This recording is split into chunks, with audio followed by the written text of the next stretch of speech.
Now it's time to put the speedometer drive in. The new gasket comes in the kit. Put the gasket on first. Slip it in.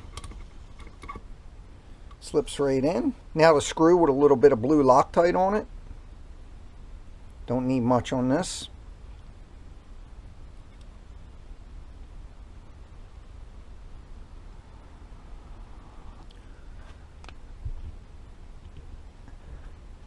After you get it in, you want to spin the transmission and make sure that it turns, and just turn it in both directions. Not that that's really important, but you just want to make sure it doesn't jam either way. And that looks good. Now the shift forks, you can see the old ones are beat up pretty bad. Grooves cut in them. So I bought two new Andrews shift forks. I got them through Drag Specialty. The one part number is DS 194-200. The other one's DS 194-210. These come with some kind of coating on them that you have to get off before you use them. You don't want whatever that is in your transmission. You can see that coating on there. And to get that off, I'm just going to use a rag, a little bit of brake clean. Now that I have them clean, I'm going to bring them right over.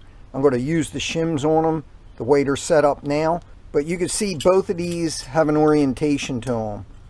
It's important to get that part right.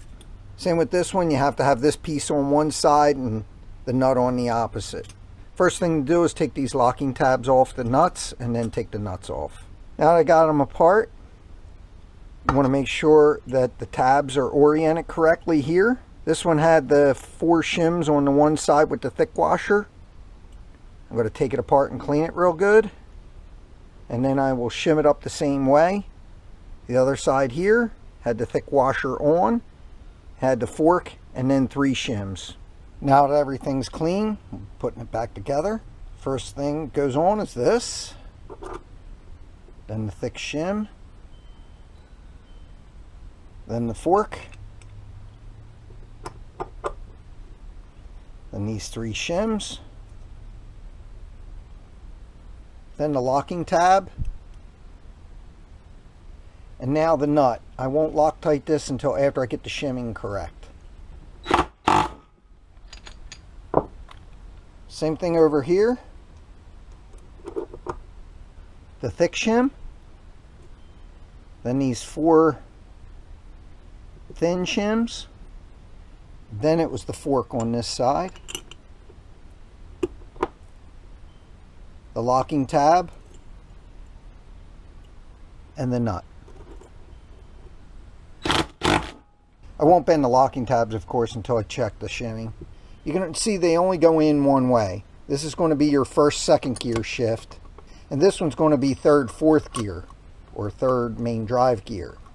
Now they really can't go in but one way. If you put this one in like this, then no matter what, you can't really get this to face the shift drum because the rod comes through here. You can see it be facing the wrong way. So you just turn it around, put it in, and then when the rod's here, it's going to be right into the shift drum. To get the third and fourth gear shift fork in, you have to engage the shift clutch into fourth gear or main drive gear. And you can't put it in like this because this piece hits the gear, so it don't go in all the way.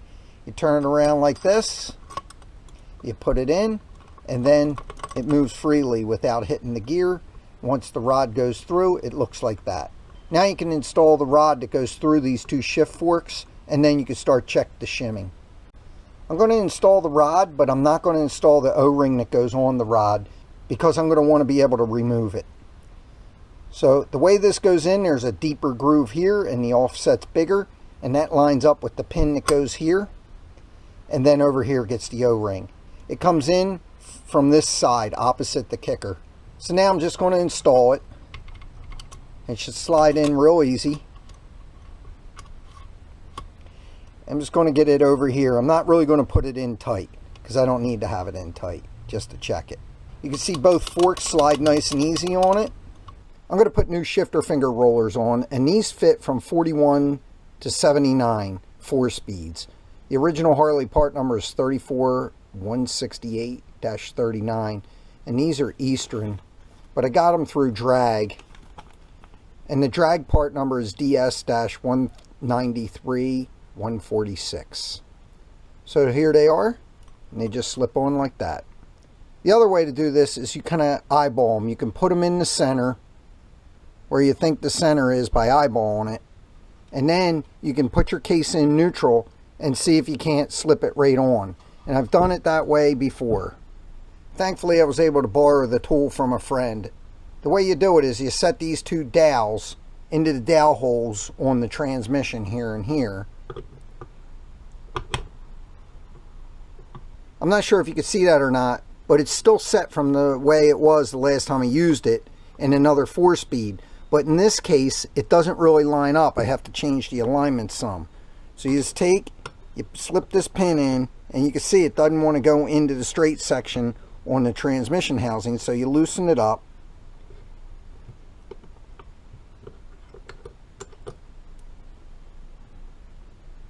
You set it in there where it belongs, and then you tighten it down and you pull the pin out. And you can see it sets in there perfectly right there. Now you set it so that you're on a straight section on the other one, and this one lines up pretty close.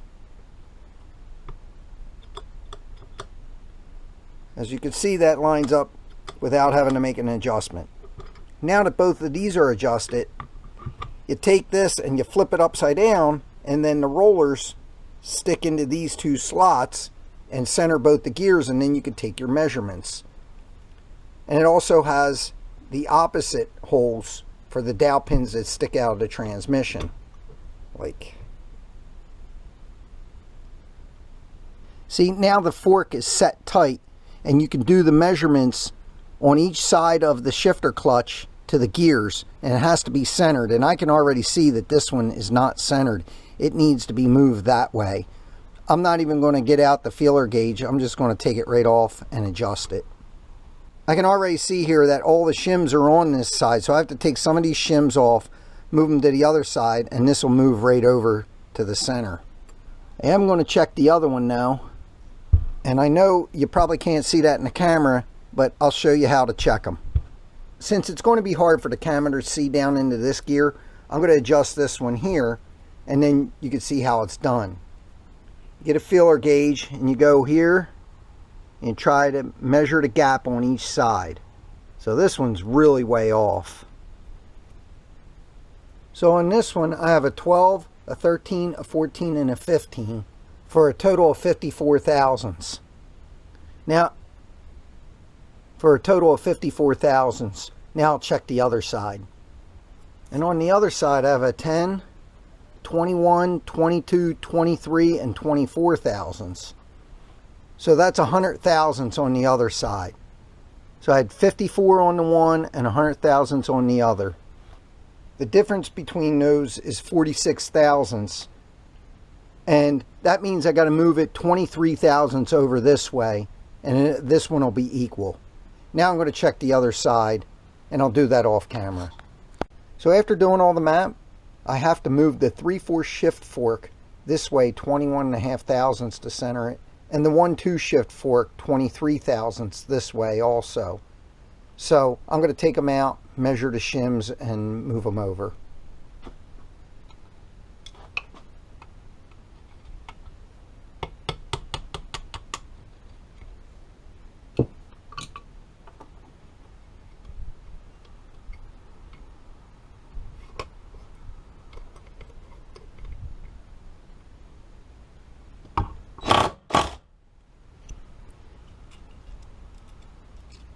And it makes sense that it has to be moved because every one of the shims are on the one side.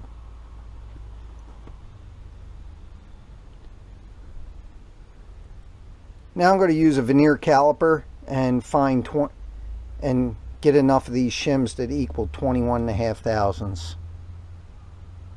So that shim's 14 thousand. This one's 14, 14, and 14. On this fork, I'm going to check the shims and see if there's some thinner ones.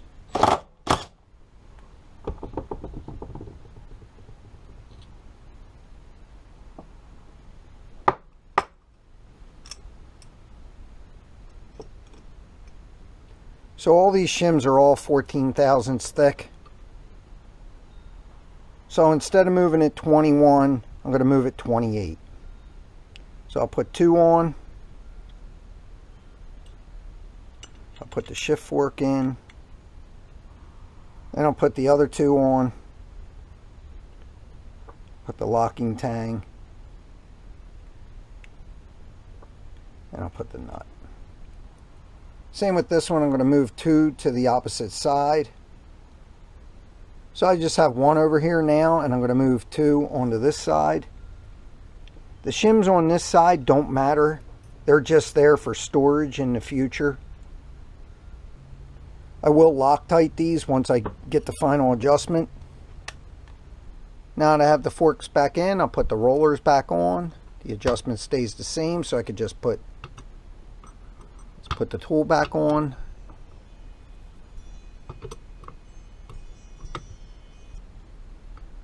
Okay, now the tool's all the way down. Now I'll measure them again, and just eyeballing it, I can see where it's a lot more centered up on this gear over here. Now I can see it's a lot more centered up on this gear, and I'll check it with the feeler gauges now. Like here, they're both lined up, so I can just get in here like that. That's 80 there, and that's 80 there. It's a little looser on this side than it is on this side, but that's close enough with the shims I have. Now I'll check the other side over here off camera.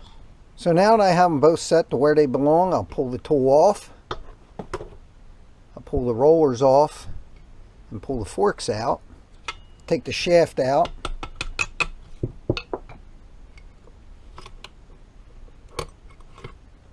And I'll take the forks out.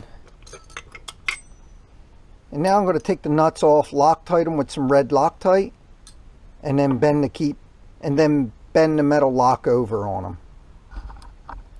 Before I put any Loctite on it, I'm going to clean the threads with some brake clean.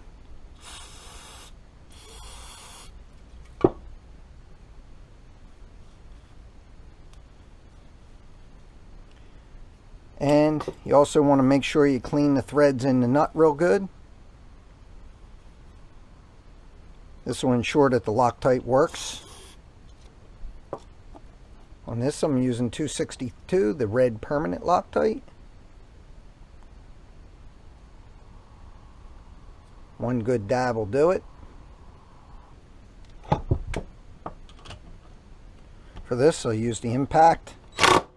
I'm sure there's a torque spec, and that's it. Alright, now bend the locking tab over. Hey, please don't forget to like and subscribe. Doesn't cost you anything and helps my channel if you're liking my videos and subscribing. I appreciate it. Now I have those both bent over. Go to put them back in. These collars go out on both of these. Put the rollers back on. I have the O-ring. It's a flat O-ring and it goes in this side. Seals it up, but before I do that, I always use a little bit of this O-ring lubricant. This one's Dow Corning number 55. Make sure to get it inside and out. That keeps these nice and soft. Also swells them just a hair. Make sure they seal real good. Slips right in there like that.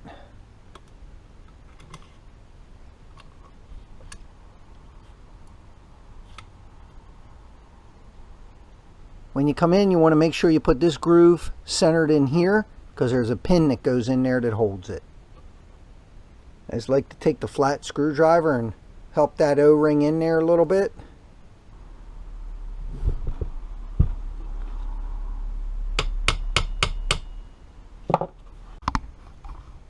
Now that I have the cover back on, it's best to shift it through the gears right now and make sure everything's okay. All the way back is first. That's neutral. Second. Third. And fourth. So it shifts good. And I can see I didn't bend the locking tab over, so I have to do that. So between the locking tab and the red Loctite, you know neither of these nuts are going anywhere. Now the James gasket.